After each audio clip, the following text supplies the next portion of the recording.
দ্বিতীয় বিশ্বযুদ্ধের পর ইউরোপের সবচেয়ে বড় সশস্ত্র যুদ্ধ নতুন পর্যায়ে প্রবেশ করতে চলেছে।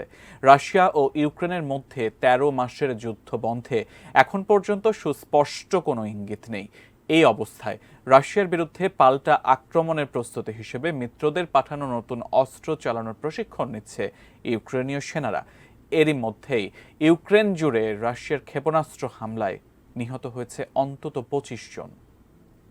অস্ত্র দরকার, কারণ তারা বিশ্বরক্ষামন্ত্রী ওলেকজাই রেজনিকভ বলেছেন রাশিয়ার বিরুদ্ধে পাল্টা আক্রমণ শানাতে তাদের প্রস্তুতি চূড়ান্ত পর্যায়ে। আর ন্যাটো বলছে তারা প্রতিশ্রুতি যুদ্ধ সরঞ্জামের ৯৮%ই সরবরাহ করেছে, যার মধ্যে রয়েছে ট্যাঙ্ক, সাঁজোয়া যান এবং গোলাবারুদ। ইউক্রেনের পাল্টা আক্রমণের এমন প্রস্তুতির মধ্যেই রাজধানী কিয়েভ সহ ইউক্রেনের বিভিন্ন শহরে ক্ষেপণাস্ত্র হামলা চালায় রাশিয়া, যাতে নিহত হয়েছেন অন্তত ২৫ জন। ধ্বংস হয়েছে আবাসিক ভবন সহ বহু স্থাপনা। ওমান শহরে শুক্রবারের হামলার নিন্দা জানিয়ে ইউক্রেনের প্রেসিডেন্ট ভলোদিমির জেলেনস্কি বলেছেন, শুধুমাত্র শয়তানের পক্ষেই এমন সন্ত্রাসী হামলা চালানো সম্ভব। ইউক্রেনের সামরিক কর্মকর্তাদের দাবি, রাশিয়ার ছোড়া ২৩টি ক্ষেপণাস্ত্রের মধ্যে ২১টিকে বিমান প্রতিরক্ষা ব্যবস্থার সাহায্যে আকাশেই ধ্বংস করা হয়েছে।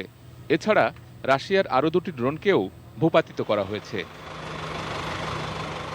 এদিকে অধিকৃত দোনেস্ক শহরে ইউক্রেনীয় বাহিনীর পাল্টা হামলায় ৯ জন নিহত হয়েছেন, আহত হয়েছেন আরও ১৬ জন। এই তথ্য নিশ্চিত করেছেন দোনেস্ক শহরের মস্কো নিযুক্ত মেয়র অ্যালেক্সি কুলেমজিন। তিনি জানান, স্থানীয় সময় শুক্রবার বিকেলে ইউক্রেন বাহিনীর ছোড়া রকেট একটি মিনিবাসকে আঘাত করলে এই হতাহতের ঘটনা ঘটে। ইউক্রেনীয় কর্মকর্তারা যখন রাশিয়ার বিরুদ্ধে সামরিক অভিযান শুরুর কথা বলছেন, তখনই ইউক্রেন জুড়ে হামলা চালালো রাশিয়া। তবে কি কারণে এই হামলা তা এখনও অস্পষ্ট। শেখ সালাম, ডেস্ক রিপোর্ট, এটিএন নিউজ।